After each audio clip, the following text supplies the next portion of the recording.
Good morning, everyone. My name's Guy Kestervan, and I do Zwift. God, it feels good to get that out there. I mean, I don't do it often. It's very much just recreational use. I'm not an addict. I haven't got a streak on the virtual pedaling platform, if you're unaware of it, but I have been a long-term user. Yeah, it just sometimes fills a hole in my riding needs in terms of just letting me get me pedaling fix when, I can't get out and get the real thing. All right, sorry, I had to get that out of the way. I'm sure people are going to be quite shocked that I'm a Zwift rider, but I've been doing it since testing beta versions for Cycling Plus. Me and my daughter Honor started riding it in the middle of the night once when I was doing a turbo trainer test, and we both went, oh my God, this is going to be massive. And had I been shrewd at that point, I probably should have bought shares, because it's gone from like a few thousand people using it to literally millions, because it just gamifies exercise. I'm not doing a Zwift advert. If you want to know about it, go find out. There's people who do it much more thoroughly. However, what this is going to be is me transitioning from as you can see, it's Sarah's, my wife's current rig, and my other daughter Freya use it. So it's very much what most people will access Zwift on, or at least used to, a conventional bike. Locked into a rear-wheel drive trainer. In this case, it's an Elite. By the way, the handlebars, they're that way up because Sarah blew a disc in her neck earlier this year, so she likes a more upright riding position. But I've got another bike out there on the landing which gets dragged in, and it's just a pain. You have to swap the front wheel. You have to drag it in and out of the trainer on the back. It's got a chain drive, so the chain gets oily, and it's just... I need getting on Zwift to be as easy as possible for me to do it, because I would rather be outside 9 times out of 10. So I need convenience, and if I can get convenience and cleanliness and on a system that fits both of us, and it's functionally better too, because that's getting noisy. I try and keep the chain as clean as possible, but it's a fairly old turbo trainer, and it's all a bit Heath Robinson, really. So when Zwift announced they had a new smart bike system, I thought, do you know what? I reckon I'm really keen in trying that. I reckon that could be the answer for me, Sarah and Freya and Honor when she wants to use it. Plus, it should give me sort of full access to the gamification side, so I can give me QDOSes and chat to people and even turn, apparently. I'm not looked into it massively. I was kind of like, let's build it up and see what we can find out about it. Because at the moment, at best, you've got like a sweaty control through your phone, which, because the screen gets wet with sweat, it just dies really, really quickly. And then your phone, it's just a mess currently. It works, but it's a mess. So I've waffled on already too much. What I'm going to do is going to take this off the mat, bring in my new Zwift Close the Gap mat, and then get the smart bike and the Wahoo trainer that it sits on set up, because the other thing about this is it's not like a complete smart bike system. It's basically a Zwift Ride bike that you sit on, in this case a Wahoo KICKR trainer, but I think I'm right in saying it will fit on other trainers as well. But there's a bunch of features if you use the Wahoo KICKR and you use their sort of single speed system with the virtual shifting that make that the kind of optimum Zwift experience. So let's crack on with the build. Right, so I've scanned my setup video there, and we're lucky enough to have Finn helping. I'm sure he's going to come in super useful. So unclip both sides. I do like these plaggy clips, they're very clever, but if I'm seeming a bit handicapped with how I'm doing stuff at the moment, it's because if you watch that high tower video, I did a hand plant on Ilkley Moor at the end of it, and this wrist isn't the most functional of items at the moment, which again is somewhere where, having this, there we go, that's how those clips work, somewhere where having, an indoor trainer so I can still get out and ride. But inside, sorry, I'm doing my best Chris Hall Downtime podcast impression there, but yeah, as you can see, there's a bit of assembly to do here. Oh, number 2, right? Okay, so I presume I take this out. This is actually this is your Wahoo trainer. Come on, don't be a pain.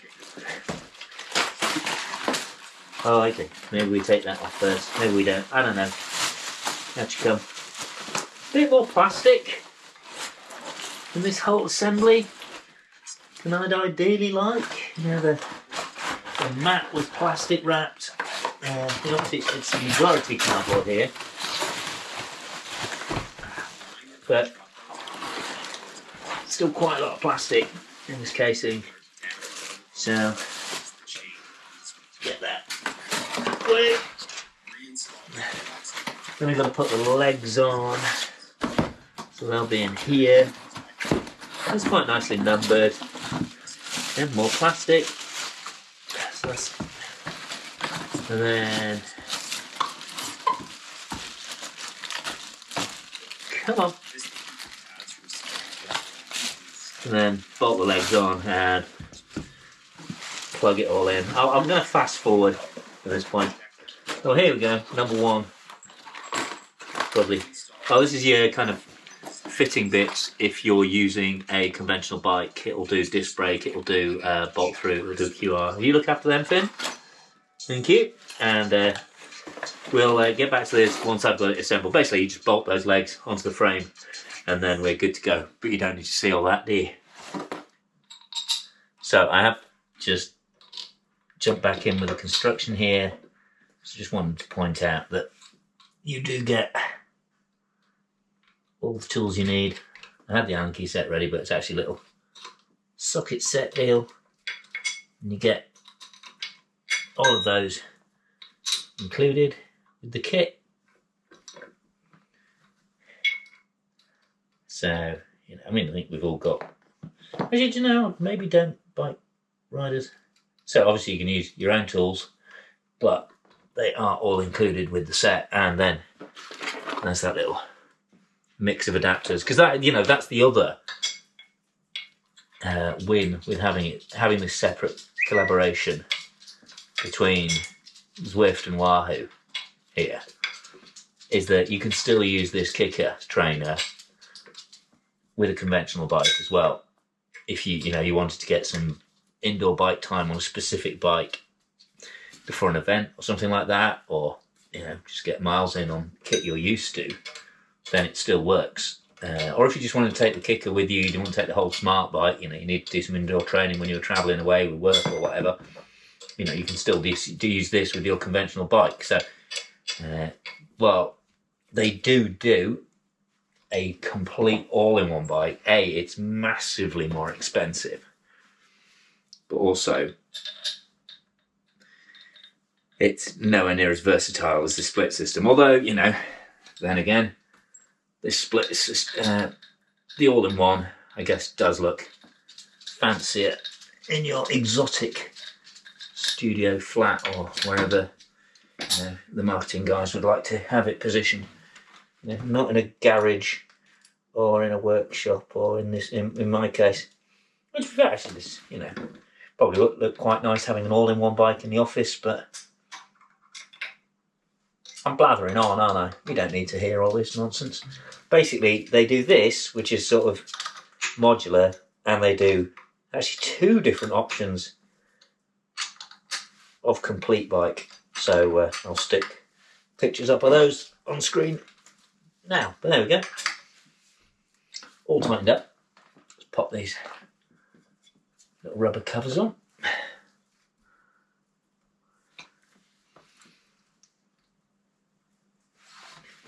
And then we flip the train around.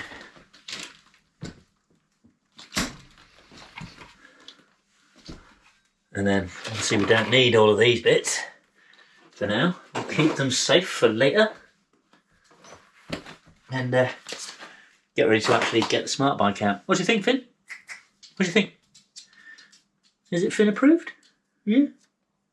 He's wagging his tail. Yeah. Oh, we'll have to talk about all this one cog system as well, won't we, mate? Yeah? Yeah. Good lad. Right, so again, scan for instructions, and there's a nice friendly video, talks you through everything, and then it's time to unleash the beast. Now, if you're using that new kicker with the one cog on it, which we'll go into later, then the bike is ready to slot straight into it. If you're using another kind of trainer, big reveal, ASMR moment, there she is, then you need to set it up as though you were going to run a 142mm through axle on the system. Now, you can see definitely more cardboard based packaging here. There we go.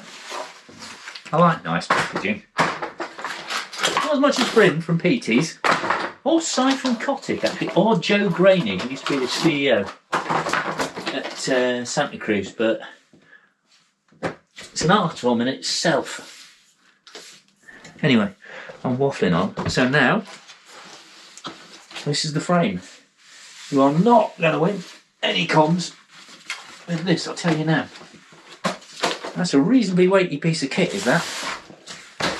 And now, presumably, that should just fit onto the note. I clearly need to find, there must be an axle in here somewhere. Right, there's the foot. So that must go, okay, front. Now, come on, axle. I'm presuming it's in one of these boxes somewhere, but I have not found. Oh, sorry, yet. Oh, okay, right. That's actually the stem thing, and I'm missing a box. Where's the box? There's a box somewhere which has all the bits in it. Right, so don't be like a spoilt kid at Christmas and just go for the largest box first. Maybe take a clue from the fact it says start here and open this box, because then you'll get your instructions, and you'll get your tool, and hopefully you'll get an axle in here as well, so you can actually mount the bike. There's my pedals. There's my bar. And there's my tray. Nope. Still no axle. Okay. Well, maybe do you use the axle out of, where did I put that?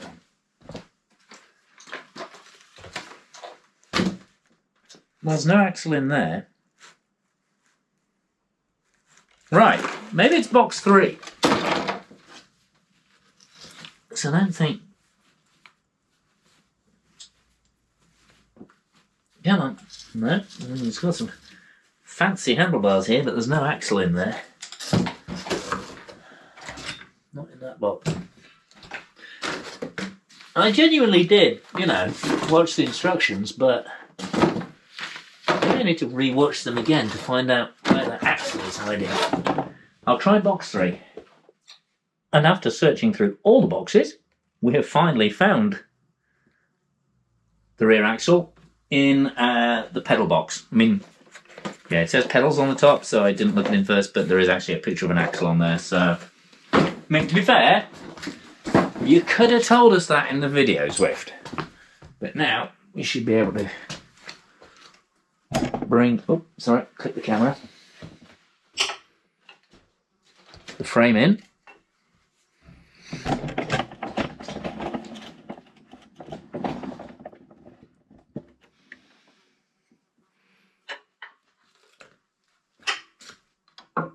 And that.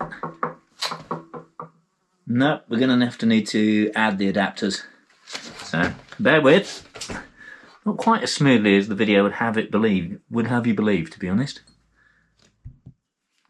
And now we've got the adapters. So hopefully that's better. That thread's on that side. So, I mean, certainly not worried about the sturdiness of the construction.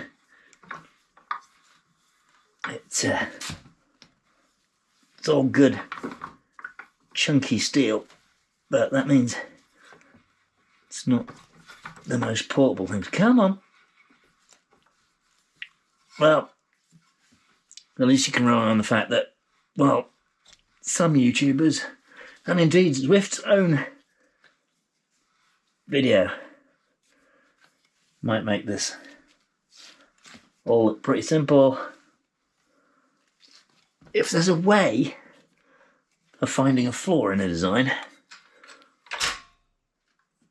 I'm the person. Right, so hang on, come on, right, that goes.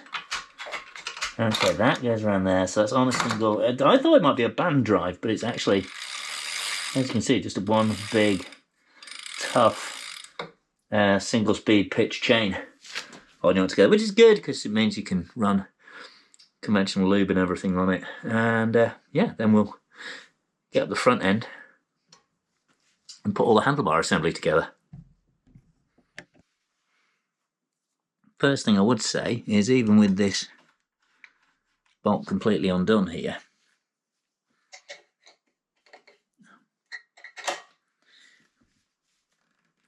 there's a real effort. Even if you waggle it, it's a real effort to get that saddle up, and I think a lot of people are really going to struggle with that, to be honest. You know, I was expecting, you know, if it's an indoor bike, it's meant to be simple to set up. There's no reason why that has to be that tight, really. And also, why don't you just use numbers there? Why doesn't that equate to, you're using a fixed saddle, so why doesn't that equate to what the saddle height is? You know, because most people, if they've had a bike fit, or if they just want to measure it off their normal bike, just have that as a, you know, right, that's 74.5 centimetres if I had it at the right height or something. You know, you could just have that as a centimetre scale there that you could read straight off your bike. As it is, I'm going to have to measure it and then remember what it actually is in terms of letters on there. It's just unnecessary, really. I think that could have been, I mean, I guess a bit, no, I'm holding firm on that one. I think just centimetres rather than some random lettering assignment would work better for me. Let me know in the comments if you agree or not. But yeah, that's really far too stiff. And I don't want to be greasing that, because the whole idea of this is because it's, you know, it's something you can keep clean and indoors. You know, you're getting away from having a dirty outdoors bike in your office or your indoor space. So no, that's too stiff for me so far. I mean, it'll loosen off in time, but initial setup, I can see people getting this bike and not even be able to get the saddle the right height to start with. Anyway, that's the saddle end of things done. So now moving on to the handlebar end of things. As you can see, it's quite a complex setup here. It's not just handlebar, it's a tablet tray, and it's so come to instructions. I now undo this front bit.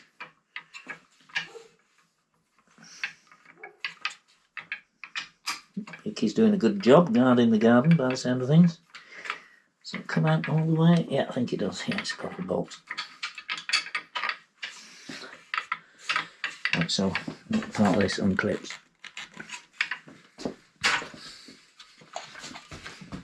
Is there another bolt here? Again, another bit of a...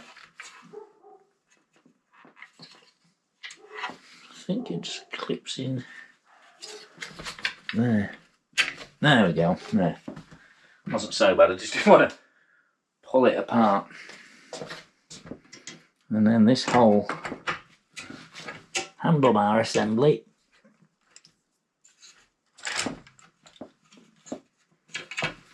Oh, that, no, right, I see. It's got a little wedge there.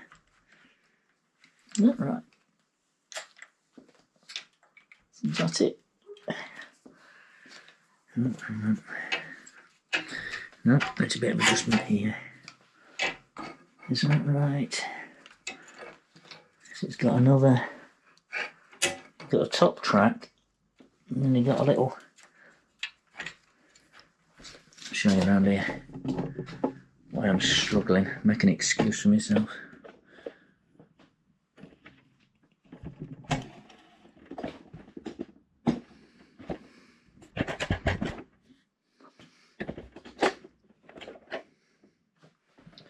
So you can see you've got, this is your handlebar assembly there, and that slides back into there, but then that just needs loosening off just a little bit. Again, it's something that they could have made sure was right when they fitted it, because again, I know what I'm looking at there. There's a little bit of a glitch going on, but not everybody is going to realise what's happening there. It's just a little bit of constructional QC more than anything else. And then you've got the option to just put the original sort of bottle tray on there. But with this bike, you actually get this. Right, how does this go on? Right, okay, right, that goes on like that.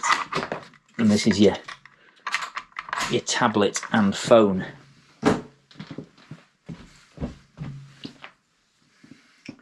Clip on here, and I think that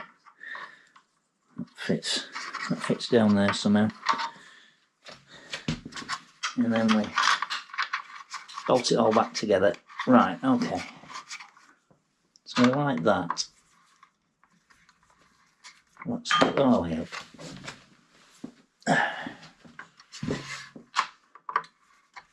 Oh. I need to tell you that it's a little awkward to use this. Oh, there we go. Right, so that's there. Let me snug up the handlebars. What I do like is that you get a couple of spares of this little bolt there that pinches everything together. And then you obviously adjust your handlebar position forward and aft, and I guess that's where you get the sizing change, because obviously that saddle, that reach there, that's fixed, but because you've got so much sliding room on these bars, that's where you get the adaptability. But we'll see how true that is when we get a couple of different riders on it. And now just need to plug these USB-C charger cables for each side there, and actually there's quite a nice little magnetic clip for them, and they can plug their head on the floor, and then we'll go through the buttons and everything in a minute when I've worked out what they do. Oh, and there's a silicon tray that drops in over there that obviously you can put a bottle in there, as well as having 2 bottle cages on the frame, and then you can put your bottle on there, or your pizza and your donuts, and it keeps sweat out of that bolt that might rust otherwise. And then you've got 2 bottle cages on the frame, and then you've got all these in-game controllers built into this set of handlebars, and seems like quite a decent silicon bar tape there as well, on a conventional round handlebar. So again, we'll see how the ergonomics work once we get up and rolling. But I'll just adjust it now, so it should fit Sarah when she jumps on it, and see what her initial reaction is to it. Slight apology to Zwift here. There is a setup chart card provided, which gives you your height, and then where they'd recommend saddle position, bar position, and reach. And then you've got 2 little blocks where you can mark it down. But I think if you're an experienced cyclist watching this, you'll know that you can't just go off height. I mean, it's I guess this is designed for the general user, and they'll get somewhere close. But obviously, I still think it would be better if, I don't see why. I mean, I guess there could be confusion if you went, if it says 75 on there, that's the height I need to be. If I'm 175 centimeters high, but still not sure. I mean, they could just do both, like kilometers an hour and miles an hour on a car speedo. But again, I still think I don't know. I guess it's whether they want to, whether they're pitching it for the leisure user or the more serious cyclist. But as a more serious cyclist, I'd like centimetres on there. I'm still saying that. And on the plus side for Sarah's fit, you can see there's so much adjustment in what's effectively the stem that we can even mimic that upturned bar position that Sarah's finding more comfortable with her neck at the moment. But then if we move back here, I mean, Sarah's 5'6", she's average height, and there's not much adjustment left in that seat tube there, and there's no reason why it's that restricted. I mean, they could drop the top tube a lot lower if they wanted. They could, pretty much have it straight through if they're determined to have a top tube, but on the other hand, it doesn't really need a top tube. Yeah, I guess you'll be doing some sprint efforts on it, but you could just massively overbuild the down tube and have the whole thing as kind of, you just don't need to. I mean, on their all-in-one bike, it's just a single beam. So there's no need for it to have kind of this bike shape, especially when it restricts the potential rider fit, which seems even more unusual because, Zwift have done so much for women's cycling. And, it's women who are generally going to be shorter users of this bike, or kids. And it just kind of seems weird for the brand that they've done that kind of restrictive sizing aspect when they don't need to. But anyway, let's get the pedals on. I mean, the good thing is you can run whatever brand pedal you want on here. So I've just nicked the SPDs. I mean, it comes with sort of plastic flat pedals to ride in your trainers, but I'm just popping Sarah's spuds on there off her conventional bike until we get her on some times. Right, there we go. So sized up now, ready to ride, and we'll get Zwift switch on and then start working through what exactly all these buttons and controls up front do while you're riding in the imaginary world of Zwiftopia, or whatever course you choose. Right, so thanks very much for hanging in there during my idiot's guide to unboxing the new Zwift Smart Bike. Massive thanks to my channel supporters from the industry. Huge thanks to my Patreon subscribers who get behind the channel on a monthly basis. And they get early, exclusive and behind-the-scenes edits as a thank you. And they also get them all ad-free. So if you really like what I'm doing here on the channel, then please consider supporting me via Patreon. There's a link at the end. Click for notifications, click for subscriptions, so you know when the next videos are coming up. Give it a thumbs up like, and tell your mates about the channel, because your personal recommendation probably means more than anything else, including whatever YouTube do with the algorithm. But what I'm going to do now is I'm going to give Sarah a shout, because she's the one who spends most time on Zwift and therefore most time on this conventional trainer, so she can have first ride and see what she thinks of it. But for now, thanks to Zwift for providing the smart bike for testing, and thanks to you guys for watching. See you for the next episode.